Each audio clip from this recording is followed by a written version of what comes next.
Hello and welcome to the Minds on the Frontline podcast, brought to you by the Frontline Strong Together 5 program.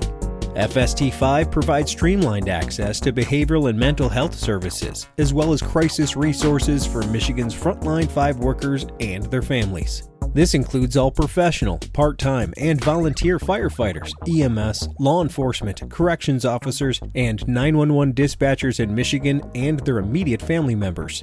First responders and mental health experts collaboratively created FST5 to provide 24/7 live support, effective resources, and cutting-edge services to prevent and alleviate PTSD, anxiety, depression, and other frontline work-related mental and behavioral health challenges.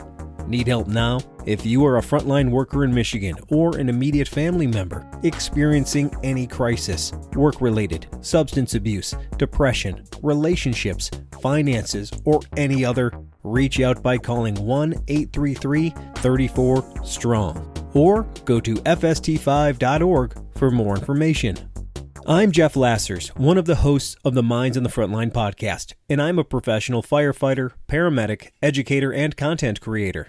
Minds on the Frontline is co-hosted by Mike Mattern, who is also a professional firefighter and paramedic. In addition, Mike is a peer support team member for his fire department and the Frontline Strong Together 5 program, as well as the chair of the Michigan Professional Firefighters Union Behavioral Health Committee and a board member of the Michigan Crisis Response Association. Mike has training and experience with frontline worker mental and behavioral health. On the other hand, I do not.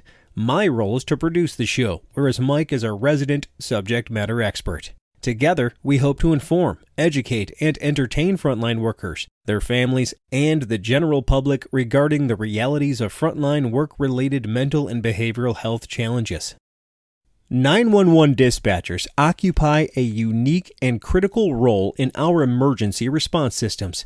Tasked with handling emergency calls for fire, EMS, and police services, these professionals are the unseen first responders, the first point of contact during some of the most harrowing moments in people's lives. Yet, despite their pivotal role, the emotional and psychological toll they bear is often overlooked. One of the most profound challenges dispatchers face is the nature of their interactions. Unlike field providers who arrive on scene, dispatchers engage solely on the phone. They receive urgent, often life-threatening calls filled with fear, panic, or distress, and must quickly gather information, provide immediate guidance, and dispatch the necessary services. Their job requires a high level of composure, quick thinking, and emotional resilience. However, what makes their role particularly strenuous is the absence of closure. In most circumstances, dispatchers are only privy to the initial call for help. They rarely learn the outcomes of the situations they handle. Too often, they are left to wonder what happened to the individuals they assisted, whether help arrived in time or if the situation was resolved. This constant exposure to crisis, combined with the lack of resolution, can lead to significant emotional and psychological stress. Additionally, the personal connections that dispatchers form with their colleagues in the field add another layer of emotional complexity to their role. It's not uncommon for dispatchers to personally know the police officers, firefighters, and EMS personnel that they send into potentially dangerous situations. Hearing a familiar voice over the radio calling, "Shots fired!" or issuing a mayday because they are in imminent danger heightens the stress exponentially.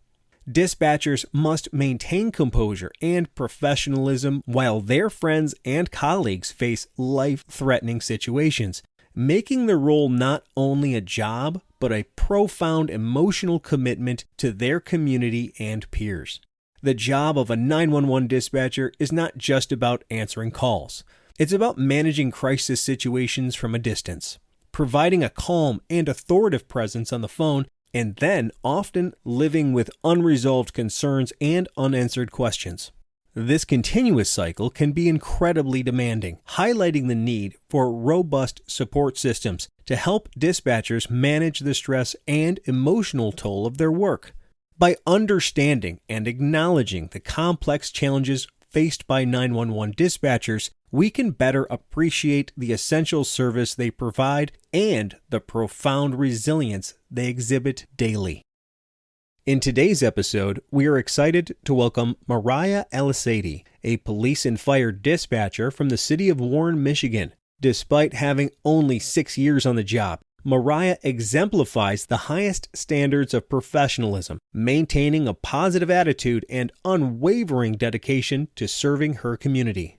The city of Warren, the third largest city in Michigan, relies on its 911 dispatch center to handle an incredible 100,000 calls for service annually. During any given shift, Mariah and each member of her small team, which consists of a minimum of just 3 dispatchers, may individually answer between 200 to 500 calls daily. These range from urgent 911 emergencies involving fire, EMS, and police to non-emergency requests for service, making their role crucial yet immensely challenging. Mariah's ability to maintain a healthy balance despite the intense demands of her role is not just commendable, but essential. During our conversation, we will delve into the support systems and resources that aid dispatchers like Mariah in managing the emotional and mental toll of their duties. By gaining insights into Mariah's experiences and the broader context of dispatcher challenges, we aim to foster greater appreciation and support for these vital yet often overlooked frontline workers. To assist us in this conversation, we welcome Scott Taylor, a recently retired police officer and peer support team member from the city of Warren, Michigan.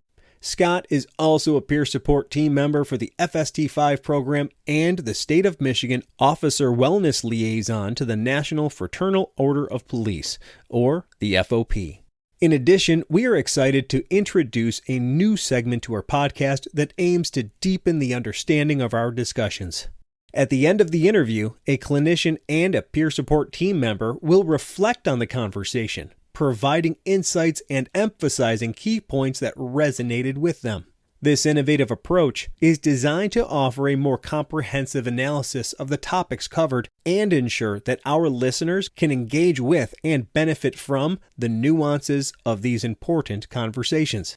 In this episode, the reflection segment features Manisha Leary, a clinical psychotherapist and the FST5 program manager. Joining her is Christy Burris, a retired dispatcher with 25 years of service and a peer support team member of the FST5 program. Their combined experiences and perspectives are expected to enrich the conversation, offering valuable takeaways and deepening the impact of what you've heard today. Please check us out on YouTube, Instagram, and Facebook, and make sure to like and subscribe to all Minds of the Frontline podcast social media channels. Thank you, and enjoy the show.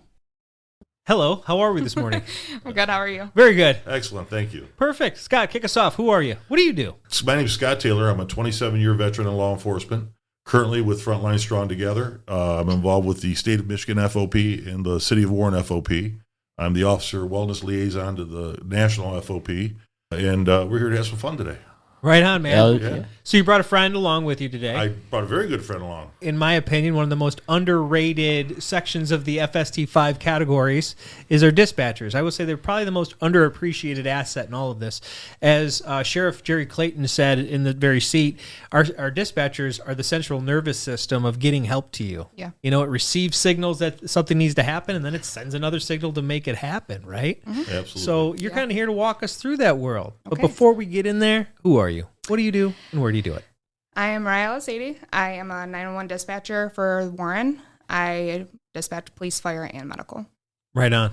So you're not our first dispatcher to be on it, but you might be the 6 years on the job, maybe Newest. the biggest rookie, the newest. Yeah, I would say the newest. Yeah, the least seasoned. And that's why you're really here today. You know, you come from a generation that we are hoping appreciates emotional, mental stability and coping skills and resiliency, right? It seems so much easier on your generation because it's not stigmatized like it once was. Right. Absolutely. And you're less than 10 years on the job working at a very busy department. You know, Warren goes on lots of calls. It's one of the biggest cities in Michigan. I think it's one of the more populated. Yeah, we're the third biggest on the way to the second. We handle close to 100,000 calls for service a year. 100,000 calls for service, and there's how many of you in the dispatch center? Minimum is 3, so on my shift, more times than not. There's no 3 of zero us. behind that. That's No, just 3. 3. Okay. Yeah, so 3 of us, 2 call takers, and on a 12-hour shift, we can take anywhere from 200 to 600 or 500 calls normally Oh, that's it? between 2 people. Okay. And And they don't schedule those, so it's not like, hey, I'm taking a lunch break. Recently, obviously, I had surgery. Yeah. And I called the office because I had a question, and there was a message at a medical facility that said, hey, we're out to lunch. And I literally LOL'd because I was like, that's funny. Yeah. You guys could do that? Right, snow day. Yeah. I want a snow Yeah. day. I want a Yeah. snow day. Yeah. We have it to where we have set lunches, which is awesome. So no matter what, in a 12-hour shift, we have to have an hour lunch, which I'm thankful for. Just kind of like decompress. And obviously we sit at our desk and we can snack throughout the day if we get the time. But that hour break is a necessity. Can you see the outside? We can. Okay. I've heard other dispatchers that are not so lucky. So Every dispatch center that I've been involved with, I've worked at 2 fire departments, and I worked at a very young age, worked at a private EMS agency, and they were all in the basement? mushroom growing places, Yep. very Yeah. dark. Closets, damp. a lot of Yeah. closets. Yes. Yeah, no, we thankfully we have big bright windows or Good. big windows. Yeah. We are And- sun worshipping species. Yeah. We need that. Yeah. Yeah, vitamin D for sure. So you're here to kind of give us a little bit more perspective on that perception versus reality. So let's keep going. You kind of gave us the overview-ish Right. of what a dispatcher does. You go there, you answer way too many calls. You don't have a lot of people there. Right. I'm sure there's a hiring shortage for dispatchers like everybody else. It's hard to get anybody in there. I know we deal with that where I work. Let's start with, how are 911 dispatchers trained typically in the United States? Because we watch a lot of TV. Mm-hmm. And people have a lot of perceptions on even what firefighters do. And firefighters get out. They see us. They can actually watch us do what we do in real life. Nobody ever sees what you do. Right. So it's all just assumed. So let's start off with the training. What does a dispatcher go through? You go through modules. So they send you off into training. You get hired on with little to no training. They kind of set you in the room, give you like a kind of an overview of, hey, look at how busy it can be in the room. Kind of just look at all the 8 screens in front of you, the 3 keyboards, the phone's ringing, and the radio's going at all the time. So kind of they just let you observe for a little bit, and then they send you through courses. But there is no training to handle that stress. It's kind of just like go in, see what it's like, and roll with it. Toss you into the deep end. Yeah, basically. See, sink or swim. Yeah, basically. So they're looking for a specific set of skills that you can grasp, and saying that we can adapt those skills to dispatching, essentially. Absolutely. Multitasking with noise screaming in the back. It sounds like what my wife does. We have 2 young children, and she is a stay-at-home mom, which is probably one of the only things harder Oh, for sure. than Can answering imagine. 500 calls a day. Yeah. But yeah, it's a lot going on all at the same time. They're making sure you can handle that. And then from there, it seems like they can train you. Yeah. So, yeah, basically, you laid it out pretty good. It's more of like, kind of like a scare tactic. Like you sit in there for a couple of hours. Right. Are you stressed out without even having to take a call? Are you stressed out from just listening to the calls or listening to the chatter from the radios? Kind of get a good vibe from, or like a good reading off of somebody of just setting them in there for a couple of hours. And we're not even talking about a panicking person. Right. We're just talking about 3 phone lines going off at the same time. Right. I have too many emails in my inbox. I get nervous. Yeah, I feel that. I feel that. Yeah, it's definitely not something that you're trained for, though. It's training to learn how to dispatch is kind of done in-house for us in the city. So, like I said, observing is probably the biggest thing to kind of learn how to dispatch. So would you say that's typical for dispatchers across the U.S., or at least in Michigan? I wouldn't say typical. I think our department, the Warren way, I think that's different from other departments. I know other departments send them through like a dispatch academy type of thing. Sure. And we did test that out. And I think that they're going to try to get us back into the hiring process and get the new dispatchers to go to an academy. Okay. I don't think that everywhere in the state of Michigan does it that way. It's like everything else with fire academy, police academy. They send the dispatcher and they give you the basic skills, and then you're on the job, right? So you come out, you have your 1-year probation period. You learn how to be a firefighter. You learn how to be a cop. The academy just gives you the tools to do it, and you don't learn that till you're out on the street doing it, and you have veteran officers, veteran firefighters training you. Same thing with dispatch. And it's about a year-long program, I believe. Mm-hmm. Training is about anywhere from 5 to 6 months, depending on how quick you can push through the phases. And then you're on a year probation period. And these are more skill objectives. These are cognitive and physical objectives. None of these have anything to do with your emotional appreciation for anything or training for the actual stress of a panic. It's really just when you receive this information, do this and respond to appropriate resources. Correct. So it's very objective that way, Correct. which is super necessary. I'm not trying to minimize that. No, absolutely. That's kind of the point of why you're there. Right. But at the same time, currently, and I'm sure like all the other FST5, we're all scrambling to figure out how to get this in the initial education, but currently it's just not really there. Right. You know, you guys get all your initial training, you guys get the dispatch training, you go to the academies, you follow your mentors throughout the process. And you had talked about that you don't really get any training with how to deal with the emotional, mental stress that comes along with that. So what is it? How do you deal with it personally? And how is it in the dispatch realm that you guys do that now? For myself personally, my stress, you're not taught how to handle stress. And even like I started at a younger age. So it's kind of something that you teach yourself along the further along you come in dispatch. For myself, I really rely on my coworkers. I have a good rapport with my coworkers, kind of just talk about situations. We have peer support groups in the city we can rely on as well if need be. But I keep myself busy with things that make me happy. I go to the gym. I spend time with my family and my dogs. And now, is that something you had ahead of time, or is that something that you learned through dispatch and through those dispatchers up in the dispatch center? Like, that's how we deal with it? Or did you come in and still have some of those old school dispatchers? Like, we all came in through the fire service, police service, where we had the old school salties, cigarettes. Yeah. I mean, like, hey, I can still smell cigarettes. We're going to the bar. We're going to drink it away. If you don't talk about it, that kind of stuff. I mean, is that something that you're seeing now that's kind of going more by the wayside? Or, I mean, how did you come up with those coping mechanisms that you have now? Depending on who you speak with. I mean, for us, I'm the younger generation of a dispatcher in the city, so it's definitely not that way anymore. I think that it's more talked about. I think that handling our stress we chit-chat about it all the time, and depending on who you're on the shift with, you gain a rapport with them. For myself, it was always my family and the gym and stuff like that has always been a part of what I do, but I kind of took it for granted. I feel like now it's something that I rely on. It's not something that I take for granted anymore. It's something that it was there already, and I use it as a resource now. Well, it's probably fair to say that prior to getting into this profession, you didn't have the stress level that you have now. Absolutely not. So you didn't need to do those things to relieve stress because you didn't have that. Absolutely. You talked about you had peer support within the city. What other kind of resources do you as dispatchers have for those, tough calls where, you have something where you have a screaming mom on the other end of the phone, or, those high stress, real traumatic calls? What kind of resources do the dispatchers have right now that they can use for those processes? Peer support at the department. I don't think that we rely on the department as much as what you do in your personal life. I think, like, for myself personally, I'll go to therapy. If there's something bad, I'll set myself an appointment, the day after or something like that. I think that we kind of handle things individually and to get over things. Like if you deal with that screaming mom on the phone, I think that it differs per person. Okay. So again, we're trying to break down those perceptions versus realities, and you're really making things clear, right? And one of the biggest things that, the chronic fatigue of too much, we end up getting a compassion fatigue, and we start to compartmentalize things, right? And so being a dispatcher, task after task after task, who receives an emergency call and never gets to hear the rest of the story. You only get to hear the thick of the plot. Right. And who knows what happened from there, because it's not like you can follow up. You're busy on the next couple of hundred calls that day. So in your opinion, how do you handle the compartmentalizing of that, or managing that, coping with that in a 8 to 12 hour shift? 12-hour shift. And how do you think it's manifesting on the people around you as well?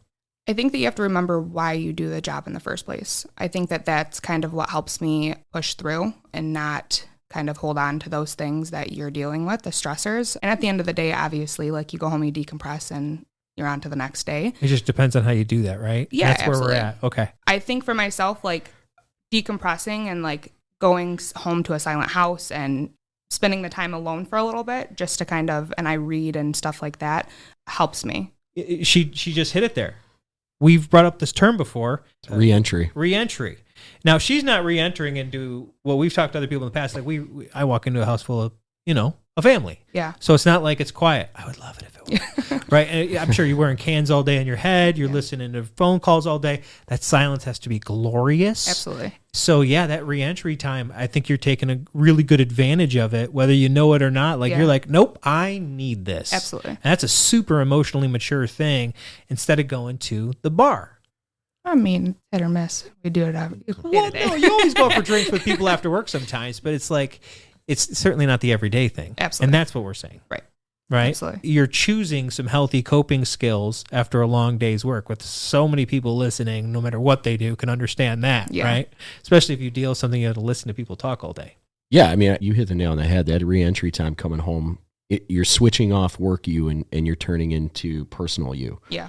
And then that, I think that's where we've talked about it a lot on different podcasts here.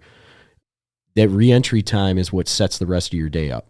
So you come home, you don't have that reentry time, the rest of your day is a shit show. Yeah. Everything bothers you, you get upset, you get angry, and it sets up the rest of the day. If you can have those 15, 20 minutes of just silence and you're pulling your stuff together and you're switching over from I'm on alert, I'm high stressed, I'm at work, to, okay, now the biggest thing I got to worry about today is get a tank of gas and some groceries. Yeah. You know what I mean? There's a big difference between I'm listening to screaming mom on the phone, her baby's not breathing.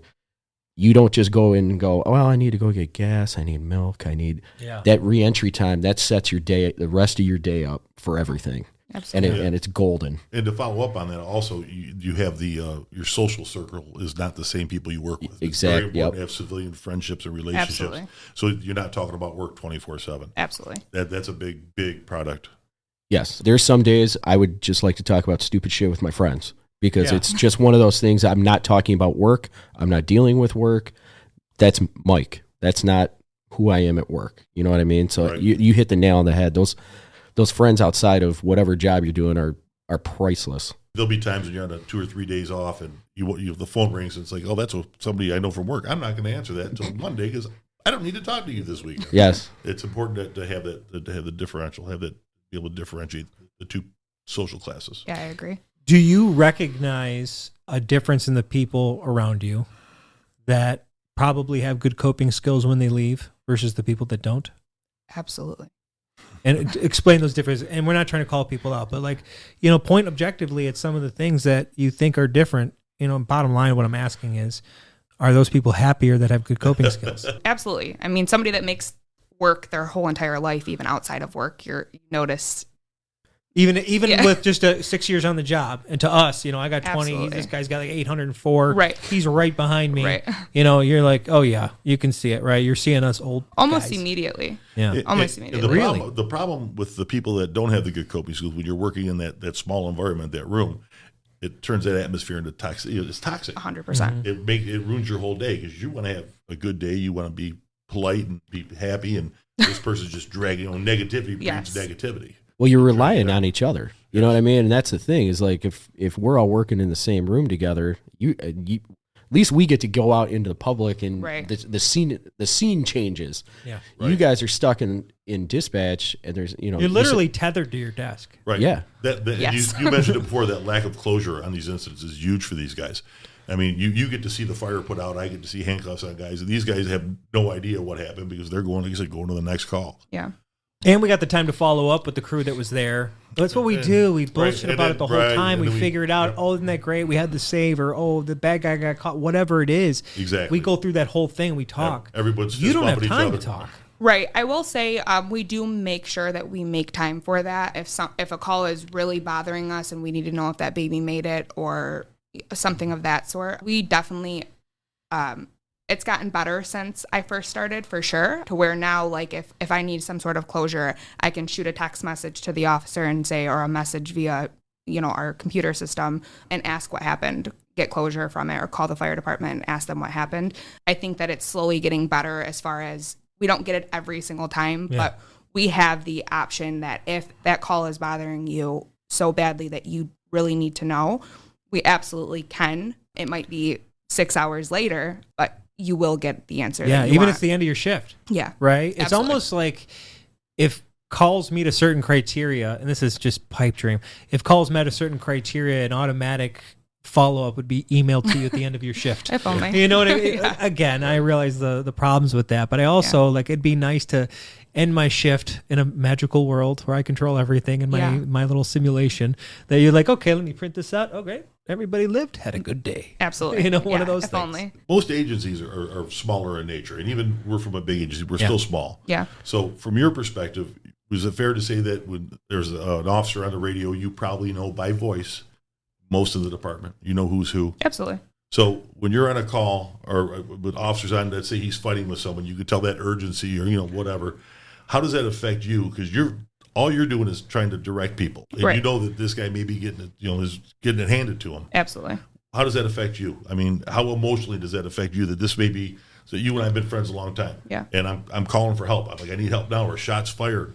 And what does that do to your walk blood us through the pressure? physical sensations and mental Absolutely. anguish. You kind of go into like fight mode. Like you turn into like, put a straight face on, and it anxiety, of Game course, time. that's the first thing. But yes, game time is the first thing and you don't even give yourself time to think about it. Like, oh, Scott's calling for help, I'm gonna get help there. But anxiety, you're tense, your adrenaline's pumping, just like that's what I'm looking for. yeah, Exactly. absolutely. But then you get that adrenaline dump after as well. So I mean, I've had that instance where I've become friends with officers outside of work, and they go out for a barking dog complaint, and they get out there and they call shots fired, and it's a one man unit.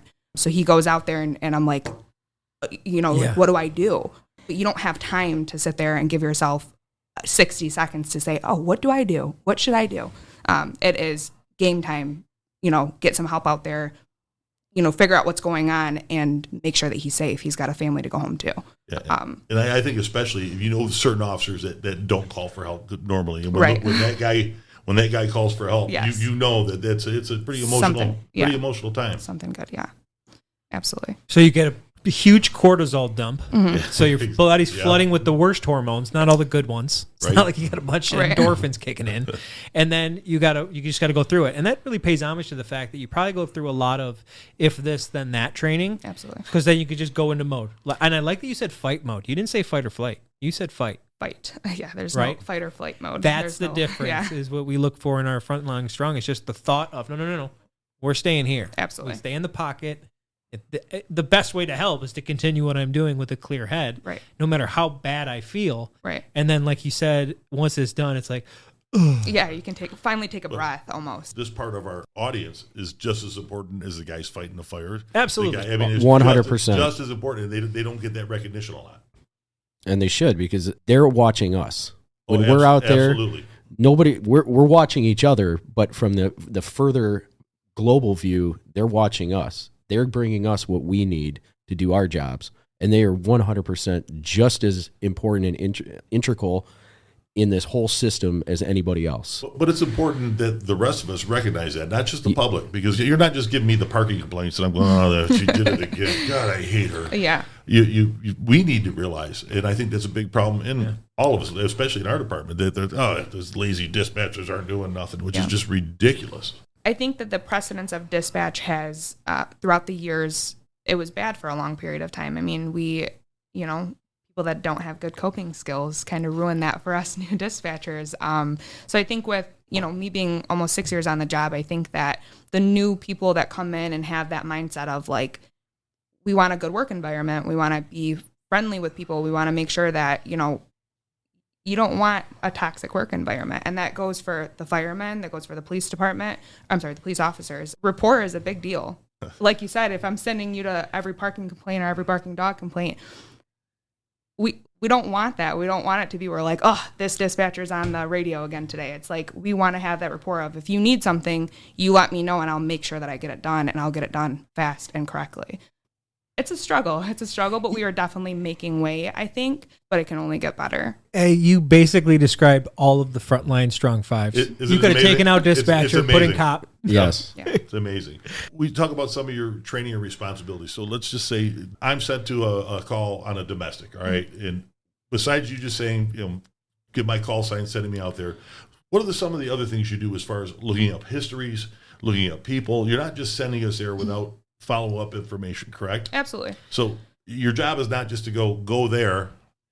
Right. Give us some perspective, because Yeah, sure. again, Like, what do you do on a call like that? You're going to anything, barking dog, domestic, man with a gun. What do you do to help give information to the officers? What is part of your job? You look into the address. So you write up that run for the officers. You're looking at, like you said, previous incidents that took place at that address. You're looking at what we call loc notes. So any type of like red flag for this address. The person that lives there likes to fight with officers or not police friendly. That puts my officers in harm's way if I don't let them know that they, it might be a different shift that handled that. So we run people, they go out to a domestic. We're running the issue there that they're going out for. Make sure there's no warrants. Make sure that they don't have any sort of firearms history, violent anything. history. Yeah. You're going back to the memory database of all things that occurred in and around that thing, Right. To give them the best intel they need to not get hurt, Right. or to help the people that are. Right, and while you're doing that, you also have 3 or 4 more calls coming in Absolutely. that you've got to field. Or you have a couple more officers calling out on a traffic stop or asking for a wrecker or something of that sort. So it's not like our main focus is just that one thing. We get that call, we're going to dispatch this one unit to. Our mind and our hands are busy doing multiple other things. You told me that you were my private dispatcher. You mean there's other people working that you got to deal crazy. with? I did It's not know crazy, that. I know. She's She's not just the voice in your head. Yeah, it's crazy. A lot of officers think that though, and they'll say, "Where's how long until dispatch for one?" Yeah, exactly. But yeah, we were doing multiple things, like you said, taking calls, and it kind of goes into like you're in autopilot. Like it's our norm to make sure we're running somebody for guns, for warrants, for anything, for their safety.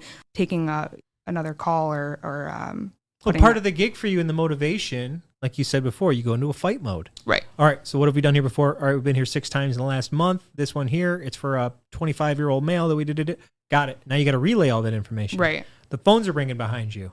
There's only 3 of you in the room. Mm-hmm. One hasn't had lunch today. Right. You know what I mean? There's all this going on. So it's really easy for me now as a professional firefighter paramedic who deals with a lot of dispatch to go, yeah, I could understand now why she seemed confused or didn't understand or whoever's going on the other line or didn't give me my information right away. Which is so nice for you to understand that. But again, there's a huge disconnect within the departments for everyone. Agreed. And I hope we're going to kind of bring those walls down hopefully. a little bit, right? Hopefully, yeah. So I think we make it clear that, fire, EMS, police, let's give our dispatchers a minute here.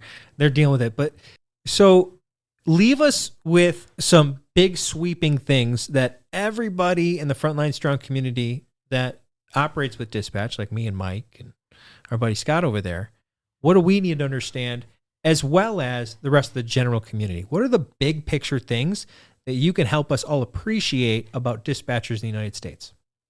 Be patient with us. Understand that we're working with a little bit of, we're short-staffed just like every other frontline, any department. Understand that we are doing our best. We are not just kicking it under the rug and acting like what your needs are not a necessity to us, or your needs are not important to us. We're doing what we can with what we have. That's some great words. Yeah, I think we just need to appreciate the fact that you've always been doing that at dispatchers, and we just need to be a little more patient. Yeah, absolutely. For us and the public. We need to, as first responders, we need to realize that you guys are, you're helping, you're doing our job. Yeah. And maybe a little forgiveness from you guys real quick, because it's easy for me to say this now sitting here with you and a couple of the dispatchers I've had conversations with, to take the time to appreciate. But I'm as guilty as everybody else. MF and dispatch. That was so stupid. They can't send the right truck to nothing, right? But at the end of the day, if I can only juggle 3 balls. I can juggle. But you throw a 4th one, impressive. I'm done. Well, not right now. Well, not right now. He's got to bust your wing. I would like to see that. Yeah. But I'm saying, it's the points, I can handle that. I'm okay. I can, any more than that, the system breaks down. Absolutely. Right. So once in a while, you're going to get, the wrong truck to the whatever. It's going to happen. Right. And I'll say doing this and talking to dispatchers on this podcast, that's one thing that I've picked up, and I've been more cognizant of it, is giving the dispatchers a little more grace than I would before doing it. You know what I mean? We don't get to, I don't know about you, but when I got hired, we never went into dispatch and saw what dispatch did. And so you just kind of sat there and, what are they doing up there? You know what I mean? It's like the Wizard of Oz. What are they doing? What's the man behind the curtain I don't doing? know your face. Absolutely. Yes. There's a decade where I'm like, Becky's on. Yep. I've never met Becky. 100%. I don't even know her name's Becky. That's that voice. It's her name to you. Is Becky. Yes. That's Becky. There's Steve. There's Johnny. All that stuff. We're kind of wrapping it up a little bit here. So my question to you is, what is something that you would say to a brand new dispatcher that you've learned? Right now, you're going to talk to the new dispatcher coming in, what kind of words of wisdom would you pass on to them? Like, if you talk to yourself on your first day of work, what have you learned now that you would tell them, like, hey, this is what you need to do. This is what I learned. What kind of words of wisdom do you have for those dispatchers that are coming in? You don't know what you're walking into until you get in there, but you have to make sure that you keep a strong mindset. Keep yourself busy with other things than just the job. And when you leave the job there. Don't take things home with you. Find good ways, good coping skills. Stay positive with things. I think that was never really brought to my attention. It was just kind of like dispatch is doom and gloom. Be aware, be ready, that's that. And you don't want that persona in dispatch. So kind of just come in there with a good attitude. You're going to make the day how you want it. That's all you really can do. I mean, you're the only one that can choose how your day goes. Yeah, you could be talking to anybody right now. Could be any human could take that advice. Right. And I think with dispatch specifically, I think that like the job itself, it's rewarding. Yes, it's difficult. Yes, it's draining and stressful, but it genuinely is rewarding. At the end of the day, I know that my job, if I wasn't at my job, you guys wouldn't have, we're a necessity. It's a system. Yeah. Absolutely. It's a system. It's a 911 system. Yeah. And for the record, she is a training officer. She does train new dispatchers. I do. Cool. Good. So you get the perspective of kind of bringing. So I'm glad to hear that it's not only somebody who's capable of doing the job, but is also like, yo, it's gonna be hard. Yeah. Don't be a jerk. Right. Just chill. Right. Chill. We're all gonna get through this together. Absolutely. Okay. So as a younger dispatcher who's getting seasoned, right? You getting the calls on, but you're armed with good coping skills. Again, you come from a generation where the stigma is dissolving. So it's cool to be like, I need a minute. And I'm like, absolutely. Go give her a minute, right? So luckily, in conjunction with that, you're one of the last generations that, doesn't have direct access to care, and now it's available. So Right. FST5 and other programs like it are designed to help people like you when you need it or your immediate family members. How do you think FST5 is going to benefit your coworkers and future dispatchers? I think just making it, like you said, not having that stigma, making it a well-known thing, and talking about it, and making sure that our peer support groups are maybe reaching out even and not waiting for us dispatchers or, officers, firemen to come and say, hey, I need, just kind of be there already and kind of reach out with a helping hand. I think that's nothing but going to be helpful. I mean, that's being proactive is better than being reactive. And I think that if they continue to do that, I think that it's going to dissolve even faster or completely. Right. And now it's like, well, my shoulder hurts. Okay, go get it fixed. Right. My heart hurts. Go get it fixed. Like it's in the same category. Yeah. It's going to limit my ability to be a frontline effective. Yeah. Yeah, and I think it's a resource that's, we've talked about it, way overdue. Unfortunately, like dispatch was forgotten by us. Mm-hmm. They're even more forgotten when they talk about like PTSD, those types of things, whereas they think we get it from the stuff that we see, the stuff that we do, but now we have a program that includes them. There's not many programs out there for first responders that include dispatch. Dispatch is kind of the forgotten first responder. Yeah. And so it's nice to see with Frontline that we're putting it to the forefront of the mental health, behavioral health realm. Like, hey, you're not forgotten. You're one of us. We look at you on the same level plane as everyone else. And I think that's one resource, especially for dispatch, that they didn't have, a long time ago, whereas we all had peer support teams, SISM teams, these types of stuff. But you're talking about, most of them sit in a dungeon. They don't have anybody to talk to. So it's nice to see that you guys have that now for you guys. It's really cool to see where things start and where they're going now. And that's going to help, especially with you being a training officer. You can pass these along to the new generation coming in there, and that's a big help. Absolutely. Right. We talked earlier, they go through the exact same things we go through. That adrenaline dump, the cortisol, it's the same thing. The only difference is they're doing it in a room. Yes. Right. Yeah. They got nowhere to off gas it. Right. Now, we have a gym at the fire station we're encouraged to use. That's a great stress reliever. You can't walk away from the desk and go work out. Right. Maybe you need a walking desk. I was going to say, I also believe that they are truly trying at our department. We have 2 treadmills that are in our dispatch center. Awesome. Oh, no way. That's awesome. Yeah, absolutely. And it's not for downtime. It, very slow, but take a call. And if you're not out of breath, it's not like you can't walk on the treadmill. So I think that they are genuinely putting effort towards that. And which I'm thankful for. It's just, like I said, it can only get better. Right. And it's the little steps, little bit here. Absolutely. Like, okay, how'd the walking affect? More people take advantage of it. You know, the healthcare costs decrease. Everybody's happier. The rapport's better. Absolutely. Dispatch stops being labeled as this super negative, dark place anymore because it's not. That rap of dispatch was there for a long time because it was real. Yeah. Yeah, you can say it. Self-employed, self-imposed. Yeah, absolutely. Completely. So hopefully support systems, new generations that are being told it's okay to feel the way you feel. Let's make you healthier and stronger from it and be frontline effective. Absolutely. So our department has bought into the wellness because of FST5. And the object of FST5 is to have every department buy into it. I mean, whatever we got to do to get everybody to buy in, because it's a better place over the last 3 years since we've started doing it. Absolutely. And that's what FST5 is for. We'll help you. We'll get you there. Just reach out. It was definitely something new too. Like when it got brought to us, because for 3 years when I first started, it was not, we weren't included really in the group activities after a serious peer mediation. Because somebody's got to answer the phones. Right. Yeah, exactly. So within 3 years ago, it was almost like kind of a shock whenever an email would come out on a critical incident and your name is listed in there, like you should be there. And it's almost like, wow, I get to be included in that and actually go through and talk about what I was feeling too with that call. Or Does that incident. Inclusivity in general make you just feel better? Like, absolutely. Yeah, right? Absolutely. Rhetorical, right? Yeah. Originally, debriefs were designed to critique what you did on the scene, not for emotional support, not for mental health well-being. They were to, what could we do better as a team? We've now transformed that to, we kind of leave out the criticism and what have you. Now our debriefs are strictly about processing and mental health. And we've realized, like I said, if you're on the call, you belong there, right? Yeah, absolutely. You started it all off. Yeah. Thanks a Yeah. lot. Yeah. Thanks a Listen, lot. I wish You sometimes should be we there. don't take the call. Didn't have to take the calls. Trust me. Yeah.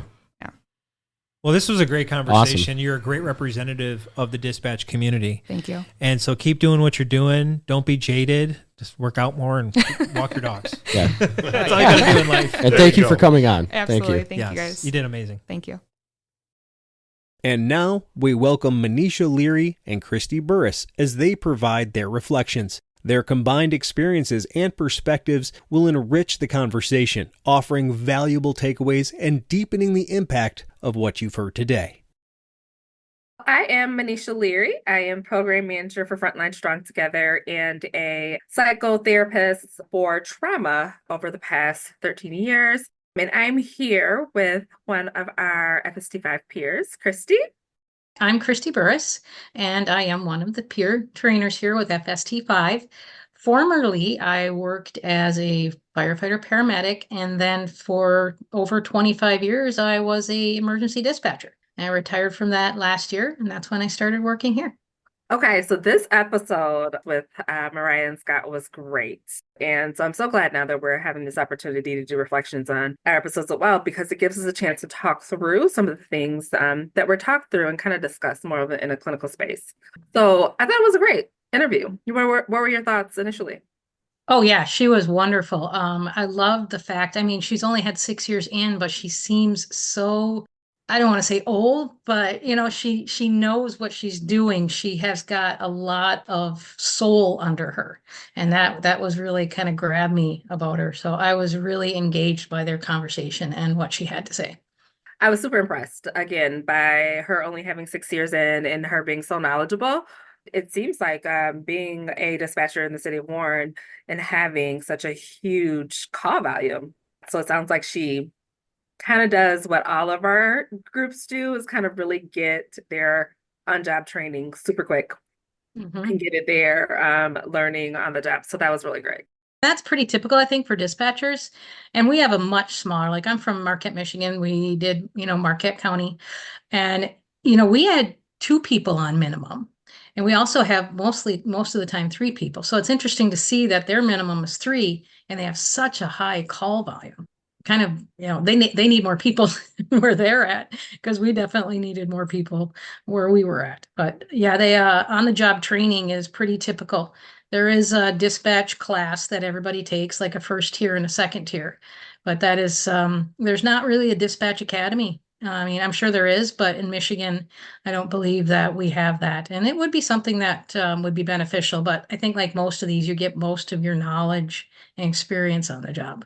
Yeah, so some of the things that she talks about, and this is great that we're doing this reflection with you because you have such a extensive experience and background with 911 dispatch. I thought it was interesting when she was talking about coping skills, and she had mentioned that, you know, having a good rapport with your coworkers, the ones that you're working mostly with, is really great. But for her, she went from loving to spend time with her family and enjoying to spend time with her family to needing to do that, Mhm. like that being her anchor once she got years into the job. And so I thought that was interesting because it kind of shows that the work that you do can be heavy. And if you're spending 12 hours in a room of taking these calls, these in a city as big as Warren, and they're back to back, and you not only are absorbing all of the stress, right? You're taking it all in, going from one call to the next, and then you have to keep things going. Often there's a space where that goes home, right? Or Yes, could go absolutely. home. And if you don't have a separation there, I think it could be hard to manage that going forward. So I thought it was interesting that she said her family and going to the gym, and that kind of what used to be before she started fun time became her like requirement and things that she needed to have in order to reduce her stress. You know, as I started doing dispatch, that wasn't one of the things that we ever talked about, or we said, hey, you need to find something that's going to keep you sane after work to not take it home. So I wasn't very good at that. And I found that I was operating in this way high level of always being ready for the worst thing to happen. And that's how I spent my life. And so when I retired, I all of a sudden I'm trying to relax and I couldn't. I couldn't deal without having some kind of emergency insane situation going on. So, and that's when I decided that therapy was a good thing to do. But I did. I run. I do spend time with my family and my friends, and that's just something you need to do right away from the beginning. Find those coping mechanisms and talk to your partners. That was probably some of the best things. As I got going later on in my career, I did realize that there was a lot of benefit in talking to your partners about the call that you just took and them talking to me, especially after I took my SISM training. So, Yeah, actually, it's interesting that you mentioned that you always find yourself in this heightened emergency mode, because Mariah mentioned that as well too. She was describing how often the team goes when you get these calls, you're just constantly in this what we typically call fight or flight mode, but mhm. she intentionally said fight mode. Whereas she's always heightened. This is hyperarousal of the state of needing to be on or needing to be solving some sort of emergency or handling something in a kind of fast or an emergency type way. And I found that that was interesting, especially clinically, because that type of hyperarousal can weigh heavy on your just overall character of who the person is. So you could be, you know, talking to someone and trying to figure out, you know, directions to a restaurant and be as hypersensitive to needing that to go smoothly as you are on a call from work, right? What happens in our minds and what happens in our bodies is that sometimes we can't separate the two. We get so into needing to operate in such a higher mind frame or state to where it's hard to separate that or kind of be rational about things that doesn't need that Mhm. type of intensity. And so I think knowing that or being able to recognize that is important in these type of spaces. Absolutely. You want to be in that fight mode. You want to be where your brain is operating on what you have to do, and you have to do it well, and you have to do it in the right order, and you have to keep your responders safe. So you need to be in that when you're working, but you need to find a way to step back out of it when you do hang up that call, because you got to get ready for the next one, or you got to talk to your partner, or your partner has to talk to you.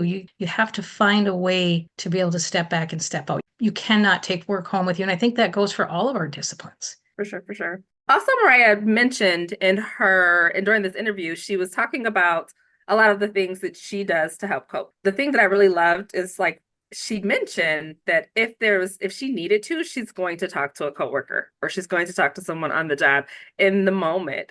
She Mhm. also mentioned that if she needed a follow-up, she can text someone and get that information, or she can reach out to someone if she needed to get that information, knowing that for her, she needed to have that closure in that space. I thought that was amazing because what I was hearing from her is that she's using these opportunities to get what she needs in the moment while she can still be effective at doing her job. I completely 100% agree. And as she moves on in her career, there is a chance that she may find that she is mired down in a lot of that sadness and the horrible stuff that she's heard. And a lot of people don't understand what dispatchers have heard. And the thing she also brought up was being on that call and worried, well, everybody in the other disciplines are on one call, we're on them all.